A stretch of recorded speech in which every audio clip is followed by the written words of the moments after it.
Hey guys, how's it going? Mike Tannick here, and thank you for joining me for something a little bit different today. Today, I am going to engage in the lowest form of content creation, and that is the reaction video. The video in question is called Bradley Glove's Campfire Stories by Mikeburnfire. He is an awesome creator who does this sort of thing a lot. It's kind of storytelling, interviewing people, things of that nature. This particular video has to do with a story about a very unfortunate soldier in Iraq. So why the hell would I care about this? So I was in the Army from 2003 to 2012, so I read about 9 years. And in that time, I did 2 tours to Iraq, one in 2005 to 2006, and the second one was 2008 to 2009.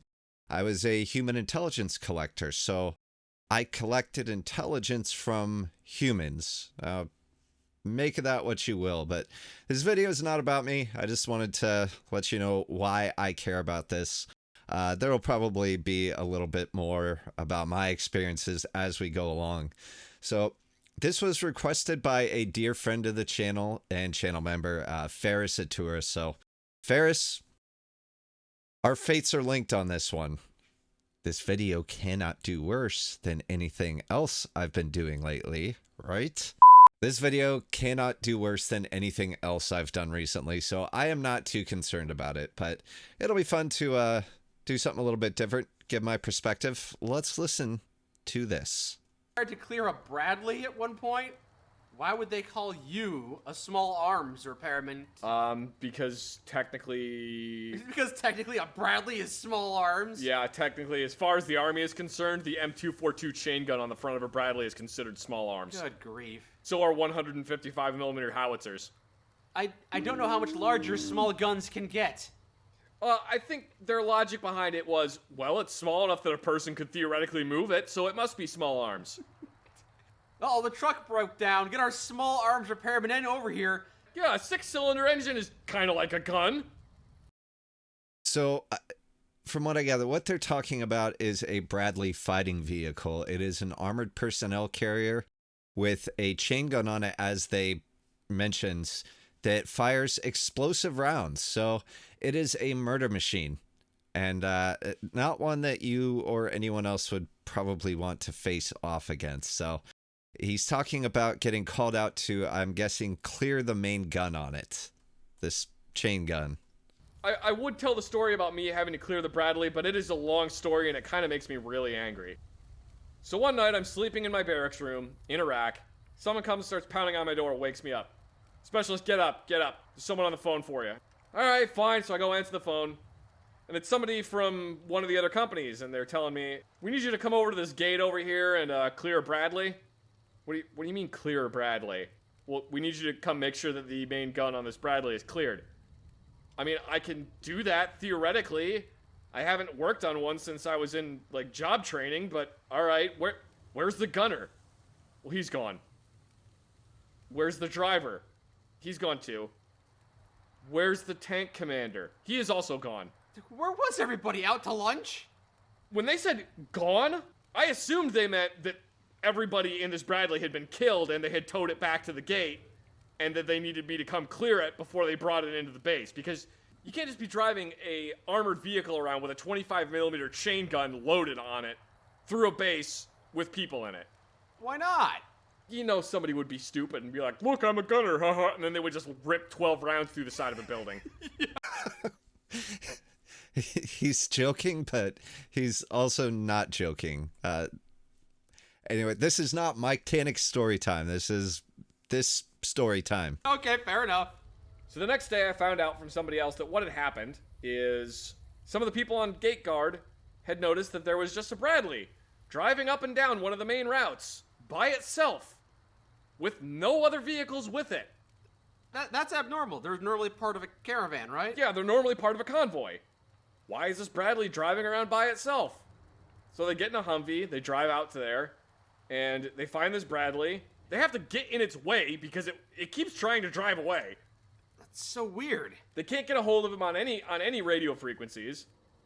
Yeah, so even the murder machine that this thing is, nothing is supposed to be outside the wire by itself. No vehicle, no person. So this is probably going to be bad. So they basically just park right in front of it and flag him down and take like 20 minutes to coax this driver out of the vehicle, reassuring him that yes, in fact, they are U.S. soldiers, and no, they're not going to try and kill him the moment he gets out of the vehicle. I'm still not sure why he was driving around by himself. Well, I'll get to that. What happened was, this Bradley was part of a armored vehicle convoy that had driven through 5 different areas of operation, and this Bradley got hit with an IED. Everybody was a little shooken up, but they were okay, so they moved the Bradley to a different spot in the convoy, kept going. It got hit with another IED. So they moved it to another spot in the convoy. You're just rearranging deck chairs on the Titanic. And it got hit with another IED. It's still, yeah. At this point, this Bradley has been hit with 3 IEDs now. The gunner and the tank commander of this Bradley suddenly decide, you know what? Fuck this, I'm done being in this Bradley. So the reason why it's significant, if you don't know why they're changing the vehicle's order in the convoy, is I don't know what time during the war that this took place in, but sometimes bombs are set to detonate by the first vehicle passing something in a convoy, like, laser light interrupter, pressure plate, something like that. So what they were trying to do is see if they could foil any of those types of devices. And sometimes the IED triggerman would wait for a specific vehicle like the vehicle number in a convoy. Like they're going to hit the second one and then hit the very last one at the same time. So trying to get this Bradley crew a little bit out of the line of fire, so to speak, or at least stop being the first to get hit. So they get out of the Bradley and leave the driver, who is a 19-year-old kid and has never been outside the wire in Iraq before, in the vehicle by himself. And then they start the convoy back up. 10 minutes later, guess what happens? No. I don't know. The Bradley gets hit with another IED. This one is so bad that it knocks out the comms in the vehicle, meaning that the driver can no longer talk to anybody else. The driver hits his head against the inside of the vehicle, gets knocked unconscious, and the rest of the convoy goes, he's gotta be dead, and leaves. The vehicle is still functional after being hit 4 times? And they leave him, completely forgetting the first part of the Soldier's Creed, I will never No, well, hang on. leave a fallen comrade. They just leave him. Didn't even grab his dog tags? No, nothing. The rest of the convoy just went, fuck it, drove off. Driver wakes up. He's suffered a serious concussion, doesn't know where he is, doesn't know why he's in a Bradley by himself, doesn't know where anybody else is, or why he's bleeding from the side of the head. Jeez. Can't reach anybody on the radio. The Blue Force tracker system is down, so he can't figure out where anybody else is. So he just starts doing the only thing he can think to do, which is drive up and down the main route all by himself, looking for the rest of his convoy, because he assumes there's no way they would leave me behind. Why would they leave me? Oh, the story's kind of dark. This poor 19-year-old kid got left all by himself in the middle of Iraq because his tank commander and his gunner decided they didn't want to be in a vehicle that got blown up anymore. It seems so irresponsible to... Okay, so first of all, no. They kind of had me up until this last part. So I'm not saying that the story isn't true, but the way it's presented, I have a very difficult time believing it. That is not how the Army works. Any part of it, even the National Guard. No offense, but in a war zone, we came across many absolutely dicked and chewed up National Guard units. Now, there's plenty of chewed up, regular Army units too, but the complete and utter breakdown of unit cohesion that would have to take place in this would be almost unprecedented, at least in the Iraq War. So, first of all, he said that he woke up in his barracks. So this is not the very initial stages of the war where they're doing the thunder run to Baghdad International Airport. So we had established bases at this point. It's not a situation where it is so desperate that it's the only way that they're going to get this Bradley fighting vehicle out of there. You don't get to just stop being in your assigned vehicle because you got a little boo-boo on the head from an IED, you would have to be seriously injured to the point where it's more of a danger for, one, your health, and two, other people around you to continue operating a vehicle. I can only imagine the conversation that would have to happen between the vehicle commander, who is a non-commissioned officer, so a sergeant or above, sometimes a corporal, and the platoon leader, who's typically a first or second lieutenant, a very junior officer, but who also has a senior non-commissioned officer. So the platoon leader is the officer. The platoon sergeant is the guy you gotta fear. That's the guy who, you know, they try to recreate as the gruff, no nonsense kind of guy that you really do not want to cross. I know that in the units that I was in and the units that I worked with, I was in 1st Special Troops Battalion, 1st Brigade Combat Team, 4th Infantry Division, for whatever that's worth. I can tell you how the conversation goes right now between the platoon sergeant and the whiny, weaselly driver and commander of the Bradley. Well, yeah, Sarge, we just keep getting hit with IEDs. Are you injured? Well, I hit my head pretty hard and my nose is bleeding. I said, are you injured? Well, I can't really see straight anymore after that 5th or whatever IED. I said, are you injured? Well, no. Does the Bradley work? Well, yeah, it works. The gun works. The tracks. Get in the Bradley. So second, it would be way more likely that they would just abandon the Bradley and demo it to the best of their ability and take the crew away if they were really all that jacked up. Or better yet, you call for a medevac. So if nobody in this convoy got medevaced, then you don't get to just not be in your Bradley anymore.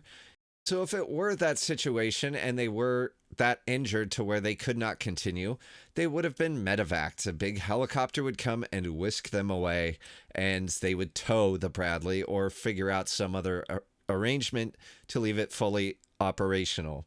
It is way more dangerous to everybody, including the rest of the convoy, to leave just a driver in an armored killing machine with visibility that isn't that good if you don't want to have your gourd sticking out of the top hatch, so where you get sniped and such. Yeah. Imagine this kid doesn't see the brake lights or falls asleep, and then he's running over the 4 Humvees in front of him, and yes, it will crunch a Humvee. Now, what could have possibly happened to where a private would be in charge of a Bradley all by himself roaming the Iraqi MSRs, the main routes?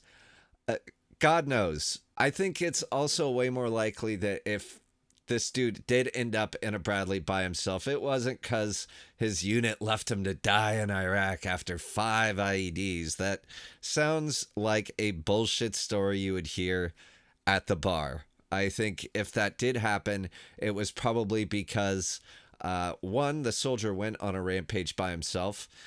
2, during a stop, he panicked. Maybe the crew got out for some reason.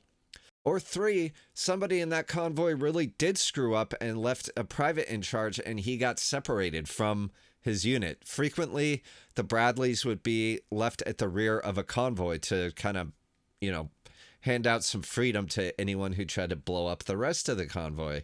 If he did get separated and no one happened to look in a mirror for 20 odd minutes, then yeah, this absolutely could happen. And if a Bradley had to get flagged down and brought back to base in such a condition, we're talking platoon leader relieved of command, company commander relieved of command, battalion commander relieved of command, and probably the brigade commander gets a sternly worded letter that will not have any effect on him whatsoever because he's above it all. So it's a great story. It boils my blood to think that if it is true and I'm just being a complete and total asshole, that could and would happen. Some crazy shit happens in a war zone, and particularly in Iraq. But I just don't believe the story the way that it's presented. I'm not saying that this poor dude didn't end up in a Bradley by himself. So I don't know. I could be very wrong. But anyway, I'm off on a tangent. If you enjoyed this, please do leave a like. I actually didn't mind doing this as much as I thought I would. I don't feel as dirty as I thought I would at the end by reacting. So I will leave a link to the original video down in the description. Check out his channel. It's actually really entertaining. That's what I'm going to do after this. So I love all of you guys. Thank you for watching. I will see you next time. Mike Tannick out.